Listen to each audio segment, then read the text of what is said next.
Hey everyone, we're going to go through chapter 7 with these slides. And some good news is that I feel like chapter 7 is so far maybe the least dense, or at least one of the least dense chapters that we've had, just as far as what's going on in the chapter. It's mainly the presidency of Thomas Jefferson, and then the War of 1812, which happens during the presidency of James Madison, who comes right after Thomas Jefferson.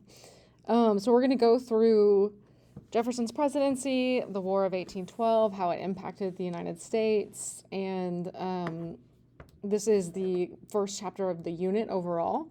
So we're kind of in a time period. Actually, let me skip to this slide now. Speaking of time periods, periodization it's a history skill in which you can recognize time periods. You can maybe, if you're given the name of a time period, you can describe its characteristics. Or if you're given an event or even a list of characteristics, you could say what time period those are associated with. And so far we've mainly been through two major time periods. The exploration colonization period, it's kind of pre-revolutionary America. And then we've been through the revolutionary time period. And the revolutionary time period includes the build up to the revolution, starting with, the French and Indian War, really. And then the Revolutionary War itself, and even the Articles of Confederation and the Constitutional Convention. With this new unit, we're kind of getting into a new period that is the larger scale, is known as the antebellum era. And so antebellum is going to refer to basically before the Civil War, generally though after the Revolutionary period. And a lot of times the term antebellum is associated with Southern traditions before the Civil War. So think like plantations, plantation homes, kind of that Southern wealthy planter class aristocracy vibe. That when people use the term antebellum, they're usually describing that sort of Southern plantation society. But really, technically, the term antebellum means before the Civil War. And so the antebellum era is going to take us all the way up to the Civil War. But within the antebellum era, there are smaller little sub-eras. For example, today we're going to talk about the era of good feelings. Then within the antebellum era, we'll have the Jackson era, and so on and so forth. So that's just a little bit about periodization. It is an important history skill to be able to identify these time periods and kind of organize those in your head. We left off last chapter by talking about the Revolution of 1800, which really was simply a presidential election, the election of 1800. And it was considered revolutionary because it was done completely peacefully. And when I say it was done, I mean the election itself. So imagine, if you will, the whole world watching the United States at this point. We are a few years past our revolution. We've had a couple of presidents, but they were basically the same political party. Washington, some people would say he was a Federalist, some people would say he was neither. And then you had Adams, who was a Federalist. With the presidential election of 1800, however, you're going to have Jefferson win, so that's going to transfer power to the Democratic Republicans.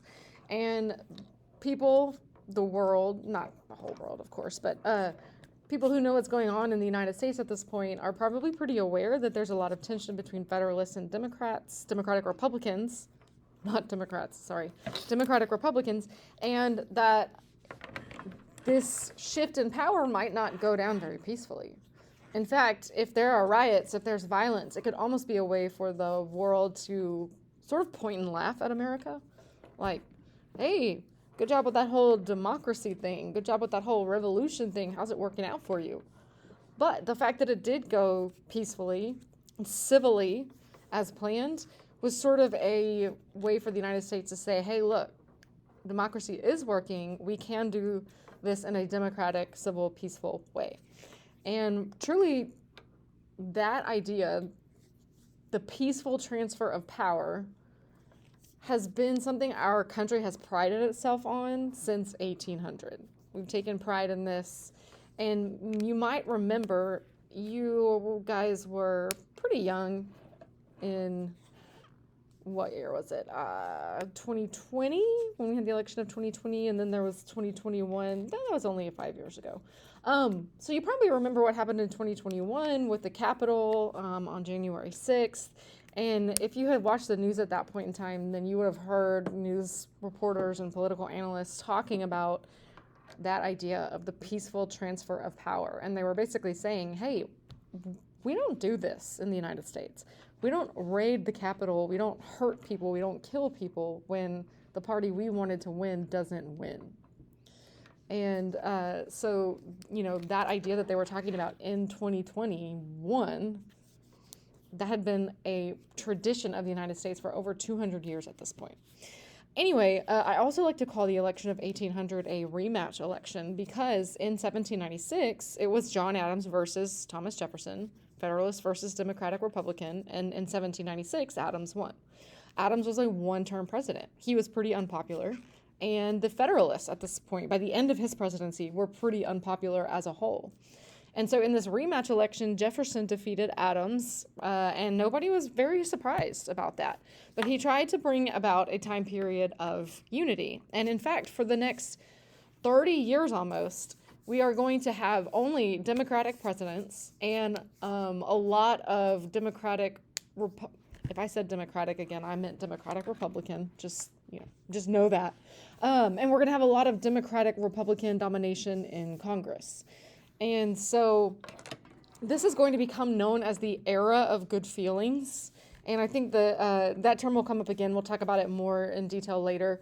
But the era of good feelings, one of the components of it is this political unity. The fact that you don't have this division, Federalist versus Democrat division anymore, because the Federalists are going to lose their power. They're going to lose their influence. They're going to be a non-factor, basically. And so while the Democratic Republicans are in power, there is a significant amount of political unity until we get to Andrew Jackson. And then Andrew Jackson changes everything. Technically, I think Marbury v. Madison was in the last chapter, the Supreme Court case Marbury v. Madison, but I'm including it in this chapter too because not only is it crucially important, it sets up the role of the Supreme Court basically forever. This idea of judicial review, the fact that the Supreme Court can decide that laws are constitutional or unconstitutional. The Supreme Court can look at anything. They can look at an executive order. They can look at an action taken by a government agency. They can look at an earlier Supreme Court case, and they can say that was not constitutional. This job of the Supreme Court started with this court case, Marbury v. Madison. And right here on this slide, it sort of outlines what happened, how did it start, who sued who, and it all takes place in the transition between Adams and Jefferson. And so it is an important way that Jefferson's presidency starts out, and it starts out with the Supreme Court really defining its role as the ultimate interpreter of the Constitution. They have the final say on what the Constitution means. One key thing to know about the Jefferson presidency and Jefferson and the Democratic Republicans in general is that they were the party of the common man, the party of farmers. Now, when you think farmers, that includes large plantation owners too.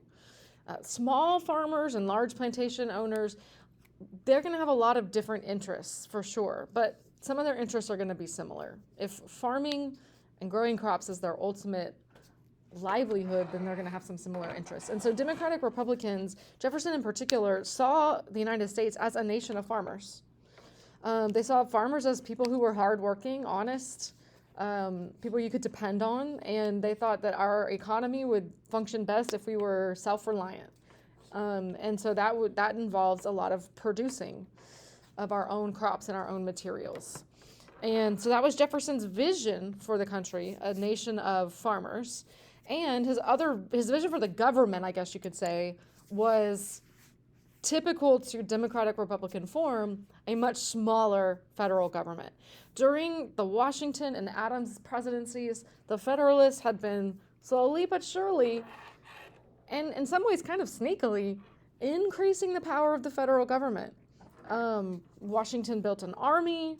There were taxes passed, including tariffs. Alexander Hamilton created a federal bank. Thomas Jefferson's going to allow that first federal bank to die, basically, but we'll get to that later. Alexander Hamilton had taken on a lot of debt for the federal government, and the whole purpose of that was to build our credit with other nations, to make other nations be able to trust us, same way that credit scores and credit cards work today. If you use credit, if you borrow money and then pay it back, you're going to build your trust with that institution. And Alexander Hamilton thought this was crucial to being able to trade with other countries. Well, Jefferson came along and he just reduced that federal government debt. He just went back. He basically rolls back the policies that the Federalists had rolled out. However, there's going to be several things during his presidency that happen that are going to force him to actually go against his own beliefs, his own small government, limited government beliefs. And so one of the first things that happens is related to this, we won't call it a problem. It's not a problem. It's what Americans wanted, but America is growing in population, like exploding in population. The population more than doubles. If you look at from 1790 to 1810, right there, it almost doubles in just 20 short years. And so the population is growing exponentially. And then this map over here shows you where people are starting to settle. And so you can see that as time goes on, they're starting to settle farther and farther west. Now, right now, when we say west is like Ohio, Indiana, Tennessee. That's what we mean by west. Okay, the definition of west is going to change as we go on. But right now, that's the West, that's the frontier, that is the unsettled territory. And so as these territories, because before something becomes a state, it's a territory, as these territories are gaining population, they literally apply to become states. And after they meet a certain amount of requirements, then they get to enter the Union as a state. So during this time period, we saw Tennessee, Kentucky, Ohio added as states to the Union, and that will just continue. Well, Jefferson gets this opportunity to more than double the size of the United States. For reasons that, you don't necessarily have to know, although if you like European history, you can go down that rabbit trail if you want to. But for reasons that we're not going to go into, the Louisiana Territory is back in control of the French. If you remember, the French had signed it away to Spain after the French and Indian War. They had gotten themselves off the continent. Now they're back.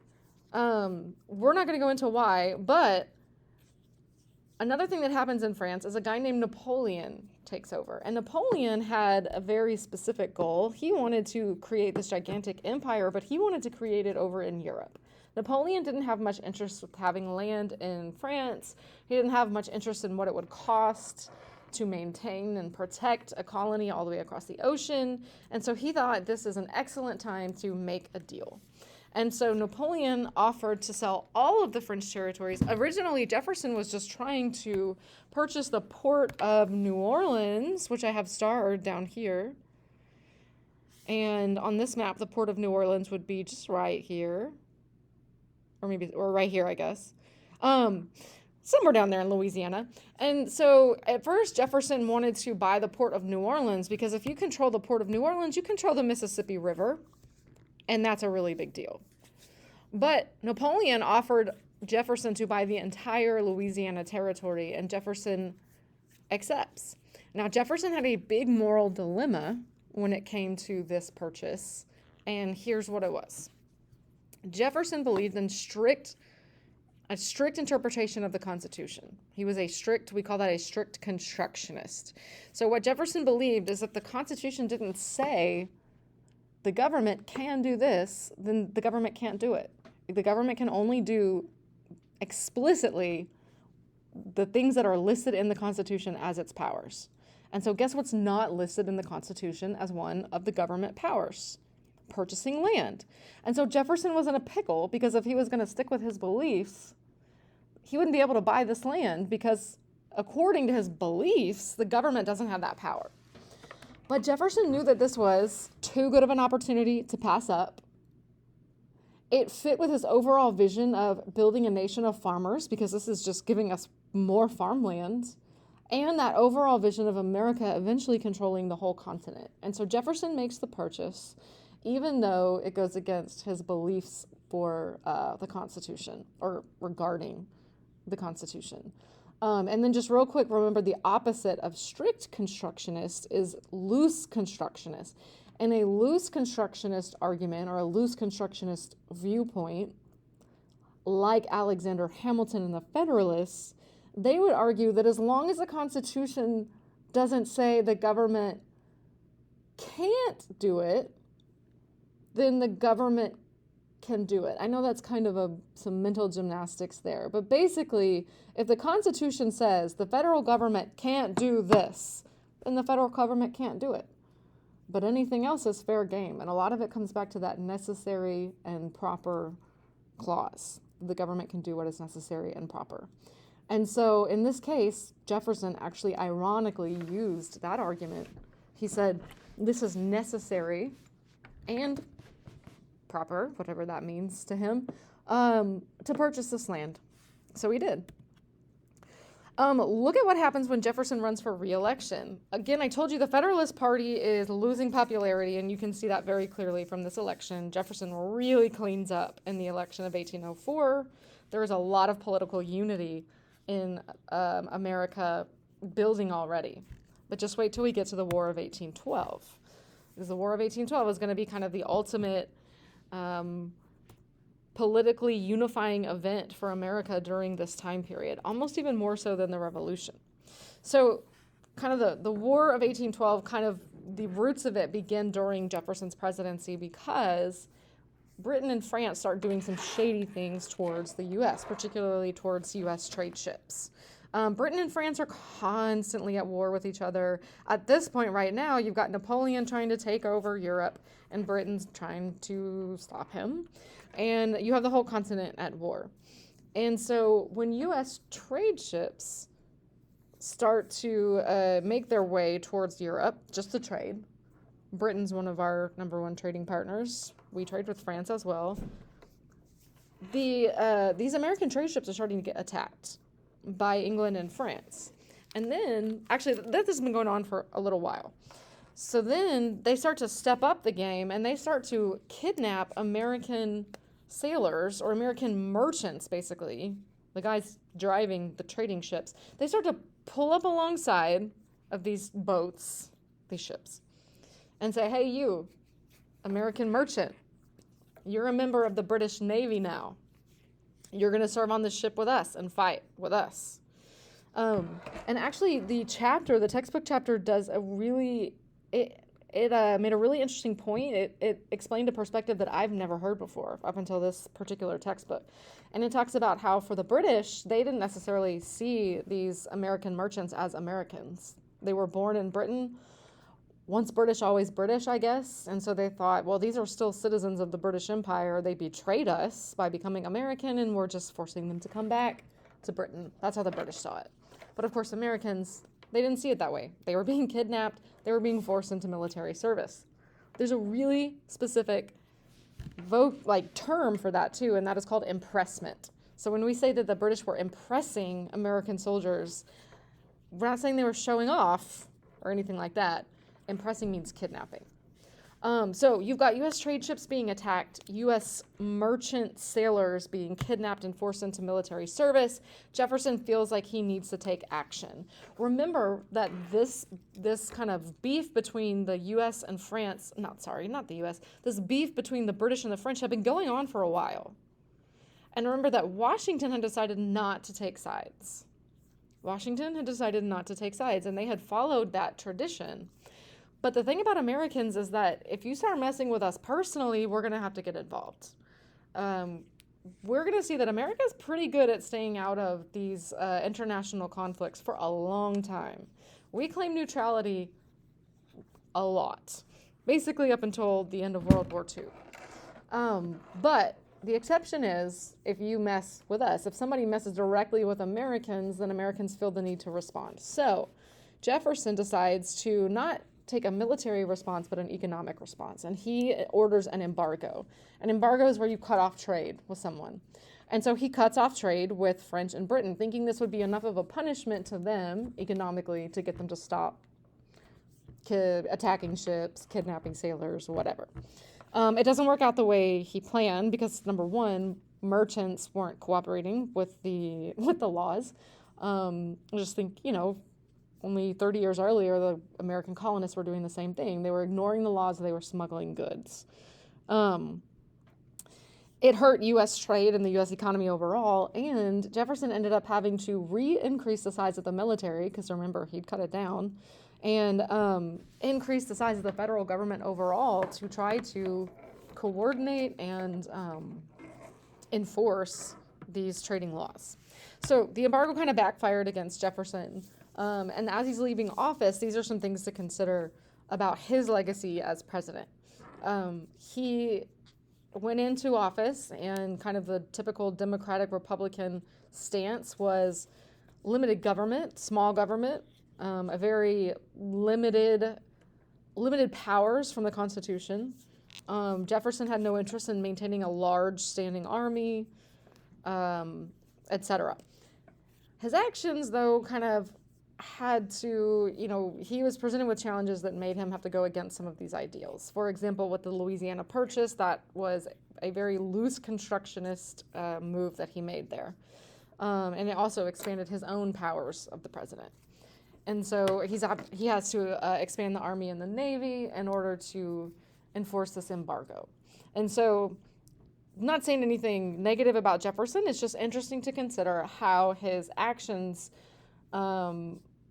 line up with his ideals, or did they line up with his ideals? In a lot of cases, they didn't. Okay, after Jefferson comes James Madison. James Madison is like Jefferson Jr. He's Jefferson's second-hand guy, right-hand guy. I guess that's the right phrase, not second-hand guy. He was his chosen successor.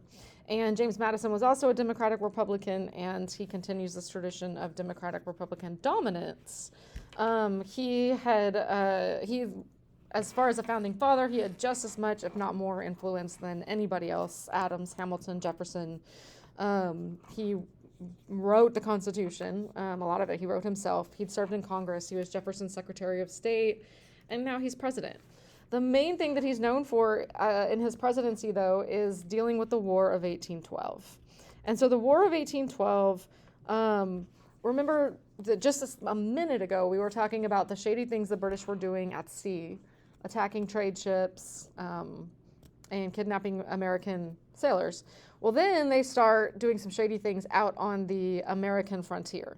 Remember that the British still have Canada. And so now the American frontier and Canada, they share some territory, and the British are out on the frontier riling up Native Americans. And you can imagine, think some of the things they'd say. Remember the French and Indian War? We were trying to help you. We were trying to help you keep your territory. Those Americans, they just came and took it away. And I'm sure that the British were telling Native Americans, hey, we'll help you get your territory back if you help us. All you got to do is attack these American settlers. And we do see a lot of conflict between American settlers and Native Americans at the time. Colonists accused the British of being kind of behind this. So that kind of was the last straw for a lot of Americans. They believed that American honor was basically being threatened, and that if we did not go to war, then we would not be defending our honor. And so in Congress, there were a number of war hawks. Anytime we talk about a hawk or a war hawk, that's somebody who advocates for war. And they were mostly Democratic Republicans. The Federalists generally opposed the war, and here's why. Remember, the Federalists are mainly interested in trade and manufacturing. Well, Britain is our number one trading partner. Britain at this point actually leads us in manufacturing. That will change soon. And the Federalists, really what they ultimately care about is money. And so the Federalists thought going to war against our strongest trading partner would be terrible for the economy, so they didn't want to do it. But at this point, the Democratic Republicans thought, we didn't have a revolution for this. We have our honor to defend, our rights to defend, so let's go. And the Democratic Republicans won out, and the War of 1812 started in 1812. It is going to continue on to 1814, even until 1815, a tiny little bit.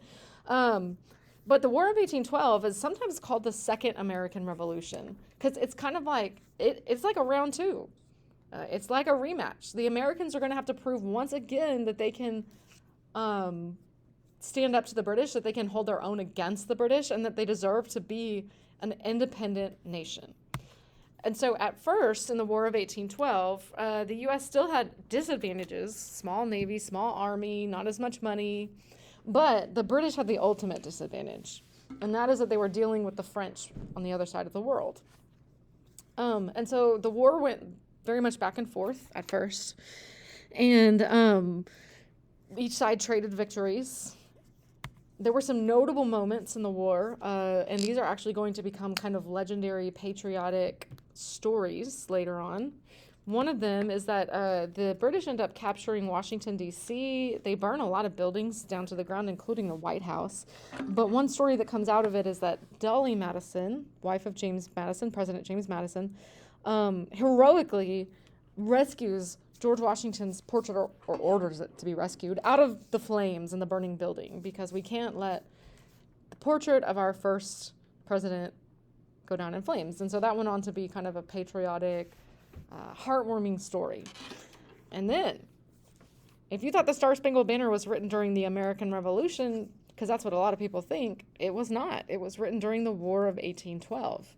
And it was written, it was initially a poem, and it was written by a guy named Francis Scott Key. He ended up accidentally being caught in the middle of a battle. He was actually on a British boat in the middle of a battle at sea. So he had quite a fireworks show, if you can imagine. And he wrote about how inspired he was, that in spite of the rocket's red glare, the bombs bursting in air, that the flag was still there, right? We know how that goes. And so that was another very patriotic tradition, symbol to come out of the War of 1812. The part that gets me the most about the War of 1812 is how it ended. Because really, truly, both Americans and British got to the point where they were like, we're sick of this. We're sick of this war. Americans, they were just sick of it. The British, though, they had a good reason to be sick of it, is they were trying to fight the French. And so they decided it is not worth fighting this war against the Americans when we ultimately need to deal with the French. That's the bigger job. And so they come to an agreement, and their agreement is basically, let's just go back to the way things were. Status quo. And the British promised to stop riling up Native Americans and messing with American trade. And quite truthfully, the Americans and the British have been good ever since. The treaty that ended the war was called the Treaty of Ghent, and this was a huge, even though nobody won the war, it was a huge victory for America, at least not losing the war. And then the impacts of the war cannot be overstated. One huge impact was the official death of the Federalist Party. They'd already been in decline, but now, remember, they did not want to go to war against the British. They did not want the War of 1812. They cared more about money than American honor. And so now that the war went well and everybody is celebrating and proud of the American victory, it makes the Federalists look pretty anti-patriotic, unpatriotic. Maybe that's the right way to say it. And so they're kind of done for at this time. There will not be any more significant Federalist politicians once the War of 1812 is over. Another big impact of the War of 1812 is we are going to start to see the increase and basically explosion of American manufacturing. When the War of 1812 takes place, Britain is still the global leader in manufacturing. It's where the Industrial Revolution started. But the U.S. is going to soon not only catch up to Great Britain, but overtake Great Britain and become the leading manufacturing powerhouse in the world. And this is going to start during the War of 1812 because we're not trading with the British. Even going back to the embargo from Jefferson, when we can't get as many products from the British as we're used to, we have to figure out a way to start making them ourselves. And so U.S. entrepreneurs start putting more money and investment into developing our own manufacturing, and that's really going to be what the whole next chapter is focused on. The change in the U.S. economy, and it ends up being called the Market Revolution. So after the War of 1812, this is kind of seen as the beginning of this era of good feelings. Although we're going to come back around to this idea and really kind of question, was it a time period of unity? Was it as much of a time period of unity as some people might say? Or do we see the beginnings of sectionalism? And when I say that word sectionalism, it's based on the word section. Is it the beginning of sectionalism, which means one area against another area? So think north versus south. Because truly we see both. We see a lot of unity and we see a lot of division during this era of good feelings. But the reason why it's referred to as the era of good feelings is because there's a time period of political unity. Think Democratic Republicans, nobody's really challenging them. We just came off this big win against it wasn't a win, but it wasn't a loss. So we just, held our own against the British again, proved ourselves again. And we're about to see the U.S. economy start to take off in unprecedented ways. One last thing is that during the War of 1812, a guy named Andrew Jackson becomes a national hero, a household name. He had a huge success at a battle down by New Orleans, called the Battle of New Orleans. And in fact, it was one of the last battles to take place. Actually, technically, fun fact, this battle took place after the Treaty of Ghent had already been signed, but communication was so slow that people down in the South didn't know that the war was over, so they kept fighting for a few more months. And so the Battle of New Orleans technically happened after the war was over, but it was a huge victory, legendary. Songs were written about it. And for that purpose, the Americans kind of saw that battle as like, well, we won this whole war. And Andrew Jackson is the reason why. And he becomes this national war hero, and pretty soon he's going to come on the scene as a politician and president, and he's going to change everything.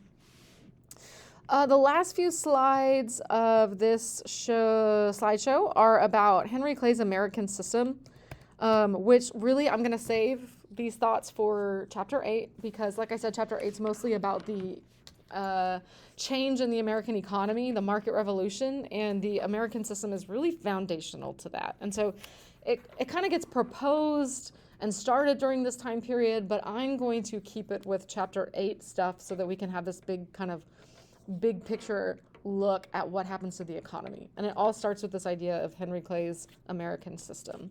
Henry Clay is going to be a name that comes up a lot too, starting in the next few chapters. So yeah, we'll introduce him next time. If you have any questions, please don't hesitate to reach out. This week with Chapter 7, there is only a quiz. And then please make sure to read the announcement that will be posted momentarily, talking about the essay module and things like that. And I hope you guys enjoy your fall break, get some rest, relaxation, refreshment, and come back ready to finish the semester strong.